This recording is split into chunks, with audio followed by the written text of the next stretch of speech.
Carter Bryant could become the missing championship wing the San Antonio Spurs have been searching for, but his second season will determine whether that future is real. The same rookie who erupted for 17 points and made 5 of his 6 three-pointers also finished the year shooting only 33.5% from beyond the arc. The same defender who helped pressure Shai Gilgeous-Alexander into one of his worst playoff performances was also punished by Anthony Edwards and Jalen Brunson when his aggression turned into mistakes. And the 14th pick in the draft, who entered the season buried behind several veteran wings, ended it with a legitimate role on an NBA Finals team. Those contradictions define Bryant's rookie year. By the end of this video, we will determine whether the Spurs already have their long-term 3-and-D answer, or whether Bryant is still too limited offensively to survive when the games matter most. Bryant's averages do not immediately suggest that San Antonio discovered an essential piece. He played 71 games, averaged 11.5 minutes, and produced 4.2 points, 2.5 rebounds, and 0.7 assists. Those are modest numbers for a lottery pick, but they become more meaningful when you consider the environment he entered. Bryant was not drafted by a rebuilding team offering unlimited possessions and consequence-free minutes. He joined a roster containing Harrison Barnes, Julian Champagnie, Devin Vassell, and Keldon Johnson, with San Antonio already shifting from development toward contention. Every appearance had to be earned, and every mistake could send him back to the bench. His first challenge was not demonstrating that he belonged in the NBA. It was convincing Mitch Johnson that his energy could help a team trying to reach the finals. Early in the season, Bryant's athleticism was obvious, but so was his inexperience. He missed enough dunks for veteran teammates to joke about shaving his head. He occasionally became lost away from the ball, attacked without a clear advantage, and committed the type of mistakes created by trying to affect every possession at once. The problem was never effort. Bryant played as if every defensive rotation, loose ball, and transition opportunity had to be won through maximum aggression. But on a contender, uncontrolled energy can create just as many problems as it solves. A defender who attacks the wrong rotation leaves someone else open. A cutter who moves at the wrong time can destroy the spacing around Victor Wembanyama. Bryant needed to learn that playing harder was not always the same as playing better. Then one game in Austin appeared to change the direction of his season.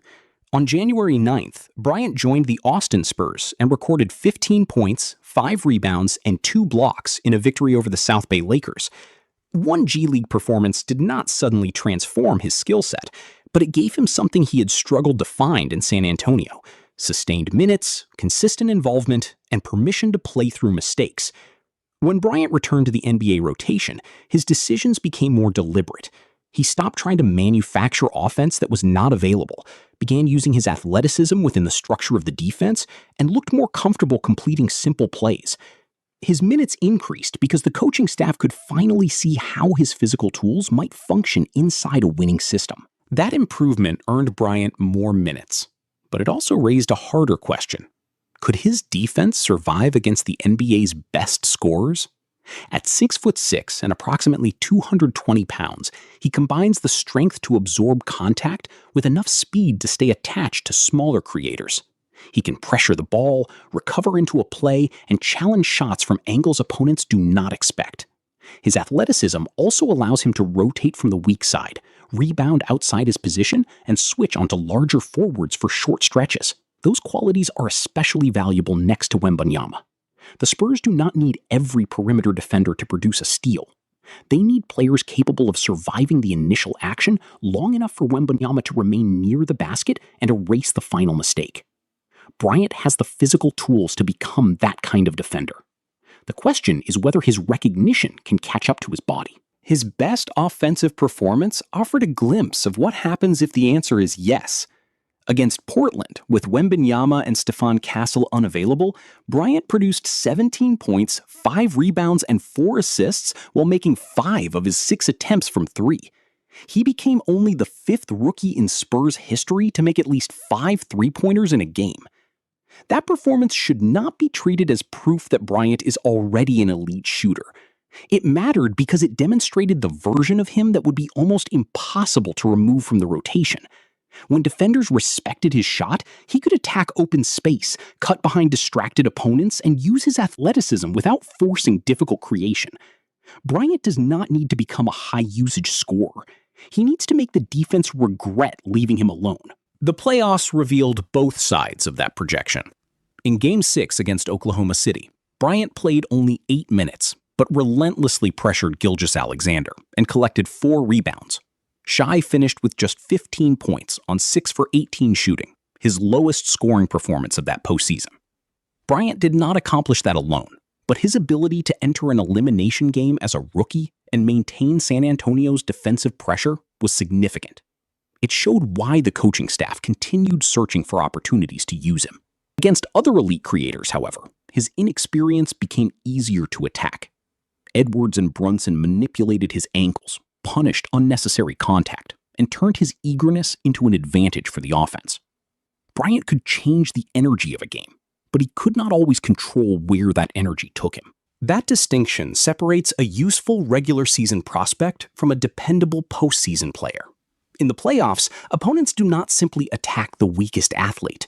They attack the player who makes the slowest read, provides the least spacing, or can be manipulated into committing the wrong rotation. Bryant's defense occasionally earned him minutes, but his limited offense made every defensive mistake more expensive.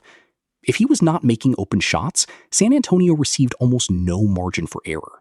One bad closeout or unnecessary foul could erase the value of several strong possessions. The postseason did not prove that Bryant cannot contribute. It revealed exactly what must change before the Spurs can trust him for 20 minutes in a championship game. Can Bryant become that wing? Tell us in the comments and share this video with a Spurs fan. One number may decide it: 33.5% from 3. But Bryant does not need to become another creator. He needs to master one shot that could decide whether he plays in May and June. De'Aaron Fox can collapse the defense with speed. Castle and Dylan Harper can create pressure with strength and downhill drives. Wembanyama demands attention almost everywhere on the court. Bryant does not need to take possessions away from any of them. His offensive responsibility is much simpler and, in some ways, more demanding. Remain ready, make the open three, and immediately attack when a defender closes too aggressively. If Bryant becomes a reliable catch-and-shoot option, helping toward Wembanyama or crowding a Fox drive becomes far more dangerous. If he remains near 33% on low volume, opponents will continue using his defender as additional help. That is why attacking closeouts is the second part of his offensive test.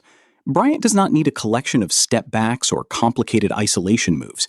He needs 1 or 2 controlled dribbles, a direct path to the basket, and the awareness to make the next pass when the rotation arrives. His strength and explosiveness should make straight-line drives one of his easiest sources of offense, but only if his decisions remain under control. During Summer League, there were encouraging signs. In one victory over New York, he scored 19 points on 7 of 10 shooting, got downhill, and appeared more selective with his opportunities.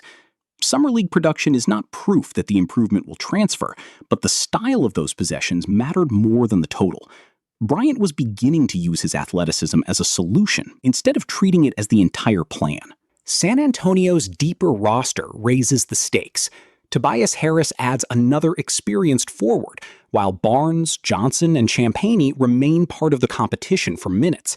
Harris joining the team does not eliminate Bryant's opportunity, but it reduces the number of developmental possessions the Spurs can afford to give away.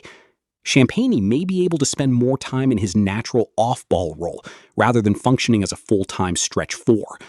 Barnes and Johnson provide more established offense.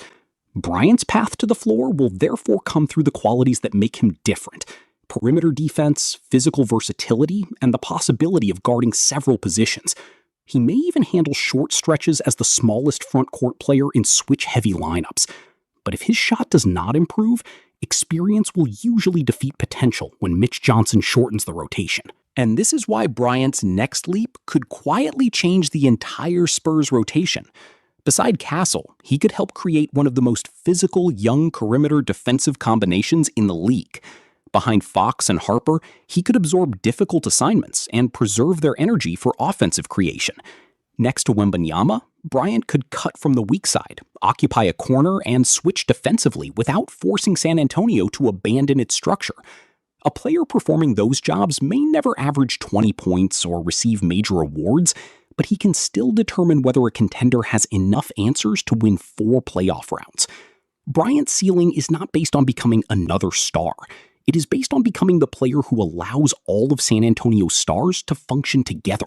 His second-year evaluation can therefore be reduced to 3 connected questions. Can he make enough open threes to remain on the floor? Can he punish a hard closeout without losing control of the possession? And can he defend elite scorers without allowing his aggression to become predictable? Improving only one area will not complete the transformation. Better shooting without defensive discipline would make him another inconsistent young wing. Better defense without offensive growth would leave him vulnerable to playoff game plans. But if the shooting, closeout attacks, and decision-making develop together, San Antonio may have a low-maintenance two-way player under team control for several seasons. That is the real fork in Bryant's development. If he remains an energetic defender who shoots near 33%, he can still become a useful situational option. The Spurs could deploy him when they need pressure, rebounding, or a change in physicality. But situational players are usually the first names removed when postseason rotations become smaller. If Bryant becomes a respected shooter while learning how to channel his defensive motor, his role changes completely. He becomes the wing who can start or close without demanding the ball, guard the opponent's best perimeter scorer, and preserve the spacing around Wembanyama. That player would not merely earn additional minutes, he could solve one of San Antonio's most important long-term roster questions. The final verdict is that Carter Bryant's rookie season was a success, but not because of his averages. It was successful because a 20-year-old who began the year outside a crowded rotation finished it contributing to a team that reached the NBA Finals. He experienced the consequences of rookie mistakes, responded to a developmental assignment in Austin, and showed that his physical tools could already affect playoff possessions. But the postseason also established the standard he must now reach. Bryant does not need to become a star during his second season. He needs to become a player opponents cannot ignore on offense and cannot manipulate on defense. If he makes that leap, the Spurs may already possess the 3-and-D wing their championship core needs. If he does not, San Antonio's growing depth may leave him fighting for minutes all over again. And to understand the example Bryant must follow, watch our breakdown of how Devin Vassell sacrificed his old offensive role and became one of the most important two-way players in San Antonio's championship pursuit.